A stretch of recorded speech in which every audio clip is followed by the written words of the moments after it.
কৃষ্ণ, এয়া হৈছে আমাৰ শান্তিবনৰ নামঘৰ আৰু যোৱাকালি আমাৰ নামঘৰত পবিত্ৰ ভাদ মাহৰ নাম সামৰণি অনুষ্ঠান ভাগ আছিল। ভিতৰত বহিবলৈ জেগা নোহোৱাত বাহিৰতে বহি নাম গালোঁ।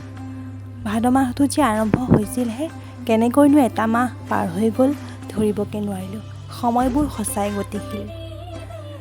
মনটো কোনোবাখিনিত বেয়াও লাগিছে। এই বছৰলৈ ভাদ মাহ শেষ, আকৌ অহা বছৰ আহিব। নাম গোৱা শেষ কৰি প্ৰসাদ খালোঁ। খাই কৰি এয়া আমি শান্তিবন পৰিয়ালৰ সদস্যসকলে মিলি ফটো দুখনমান উঠিলোঁ। ফটোৰ মাজে মাজে আছিলে আমাৰ কিছুমান কথা আৰু ধেমালি। আমি মানে লগ পালে এনেকৈ ফটো নুঠাকৈ নোৱাৰোৱেই, কথাৰ শেষেই নহয় আমাৰ। ঈশ্বৰে সকলোকে কুশলে ৰাখক তাৰেই কামনা কৰিলোঁ আৰু আমাৰ এই মৰমৰ এনাজৰীডাল এনেকৈ সুদৃঢ় হৈ থাকক।